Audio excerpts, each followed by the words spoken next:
আবারও ক্ষেপণাস্ত্র হামলায় কেঁপে উঠল ইসরায়েল। এবারও হামলাকারী ইরানপন্থী হিসেবে পরিচিত ইয়েমেনের সেই সশস্ত্র হুথি গোষ্ঠী। হুথি যোদ্ধাদের অত্যাধুনিক ব্যালিস্টিক ক্ষেপণাস্ত্র হামলার পরই পুরো ইসরায়েল জুড়ে বেজে ওঠে সতর্ক সাইরেন। আতঙ্কগ্রস্ত দেশটির জনগণ ঘুম থেকে দ্রুত উঠে নিরাপদ স্থানে চলে যায়। বৃহস্পতিবার ভোরের দিকে এই মিসাইল হামলা চালায় ইরানের অন্যতম প্রধান এই প্রক্সি গ্রুপ। যুদ্ধবিরতি চুক্তি ভেঙে গেল 18 মার্চ গাজায় ব্যাপক বিমান হামলা চালায় ইসরায়েলি বাহিনী। গেল জানুয়ারিতে ঘোষিত যুদ্ধবিরতির পর এটি সবচেয়ে তীব্র হামলা ছিল। দুদিনের হামলায় প্রায় 1000 ফিলিস্তিনি নিহত হয়েছেন। প্রধানমন্ত্রী বেনিয়ামিন নেতানিয়াহু এই হামলাকে কেবল শুরু হিসেবে বর্ণনা করেন। হামাস কর্মকাণ্ড বন্ধ না করলে আরও তীব্র হামলার হুমকি দেন। ফিলিস্তিনের অবরুদ্ধ গাজার হামাস, লেবাননের হিজবুল্লাহ আর ইয়েমেনের হুথি বিদ্রোহীরা ইরানের প্রক্সি গ্রুপ হিসেবে পরিচিত। গাজায় ইসরায়েলি হামলার শুরু থেকেই ফিলিস্তিনিদের প্রতি সংহতি জানাচ্ছে এসব গ্রুপ। হামাসের পক্ষে তারা ইসরায়েলে মিসাইল, রকেট ও ড্রোন হামলা চালাচ্ছে। ইয়েমেনের হুথিরা লোহিত সাগরে অবস্থানরত ইসরায়েলের বন্ধু রাষ্ট্র যুক্তরাষ্ট্রের বিভিন্ন জাহাজেও হামলা করছে।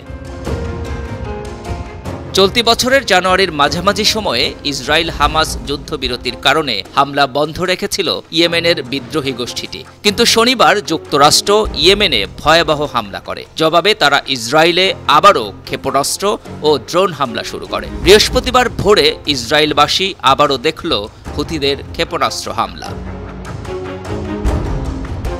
হুথি বিদ্রোহীদের মুখপাত্র ইয়াহিয়া সারির এক বিবৃতির বরাতে কাতার ভিত্তিক সংবাদ মাধ্যম আল জাজিরার প্রতিবেদনে বলা হয়, ইয়েমেনি সশস্ত্র বাহিনী প্যালেস্টাইন 2 হাইপারসনিক ব্যালিস্টিক ক্ষেপণাস্ত্র দিয়ে অধিকৃত জাফা অঞ্চলের বেন গুরিয়ন বিমানবন্দরকে লক্ষ্য করে একটি গুণগত সামরিক হামলা পরিচালনা করেছে। এছাড়া লোহিত সাগরে আরও একটি মার্কিন বিমানবাহী রণতরী লক্ষ্য করে হামলা চালানোর দাবিও করেছে ইয়েমেনের সশস্ত্র এই সংগঠনটি। অভিযান সফলভাবে তার লক্ষ্য অর্জন করেছে বলেও দাবি করেন হুথি যোদ্ধাদের মুখপাত্র ইয়াহিয়া সারির।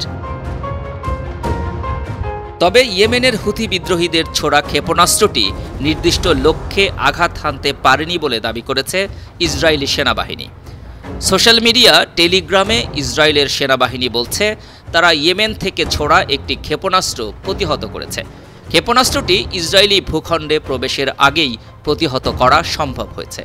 ক্ষেপণাস্ত্র হামলার প্রতিক্রিয়ায় ইসরায়েলের প্রধানমন্ত্রী বেনিয়ামিন নেতানিয়াহু বলেছেন, হুথিরা এরই মধ্যে মূল্য দিয়েছে এবং ভবিষ্যতেও দেবে।